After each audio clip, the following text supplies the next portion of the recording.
સુરતના અમરોલી કોસાડ વિસ્તારમાં ટીપી 66 જનતા જનાર્દન ગ્રુપ દ્વારા પ્રજાસત્તાક પર્વની ઉજવણી કરવામાં આવી। ધ્વજવંદન તથા સાંસ્કૃતિક કાર્યક્રમનું પણ આયોજન કરવામાં આવ્યું હતું।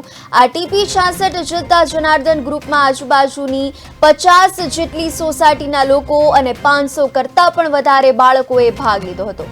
આ વિસ્તારમાં આવેલી મધુવન ઇન્ટરનેશનલ સ્કૂલ, સરદાર પટેલ અને શ્રીકર વિદ્યાસંકુલના વિદ્યાર્થીઓએ અલગ અલગ કૃતિઓ રજૂ કરી ઉપસ્થિત લોકોના મન મોહી લીધા હતા।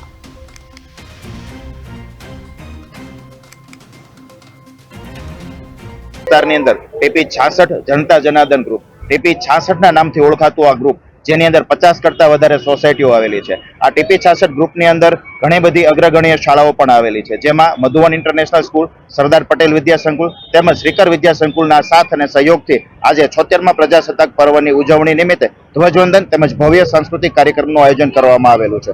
આજના કાર્યક્રમના અમારા મુખ્ય મહેમાન શ્રી કાનજીભાઈ ભાલાળા અને અમરોલી પોલીસ સ્ટેશનમાંથી પીએસઆઈ કોમાવત સાહેબે ખૂબ જ ઉમદાપૂર્વક હાજરી આપેલી હતી। વિસ્તારની અંદર ટીપી 66 જનતા જનાર્દન ગ્રુપ, ટીપી 66 ના નામથી ઓળખાતું આ ગ્રુપ, જેની અંદર 50 કરતાં વધારે સોસાયટીઓ આવેલી છે। આ ટીપી 66 ગ્રુપની અંદર ઘણી બધી અગ્રગણ્ય શાળાઓ પણ આવેલી છે, જેમાં મધુવન ઇન્ટરનેશનલ સ્કૂલ, સરદાર પટેલ વિદ્યાસંકુલ તેમજ શ્રીકર વિદ્યાસંકુલના સાથ અને સહયોગથી આજે 76મા પ્રજાસત્તાક પર્વની ઉજવણી નિમિત્તે ધ્વજવંદન તેમજ ભવ્ય સાંસ્કૃતિક કાર્યક્રમનું આયોજન કરવામાં આવેલું છે। આજના કાર્યક્રમના અમારા મુખ્ય મહેમાન શ્રી કાનજીભાઈ ભાલાળા અને અમરોલી પોલીસ સ્ટેશનમાંથી પીએસઆઈ કોમાવત સાહેબે ખૂબ જ ઉમદાપૂર્વક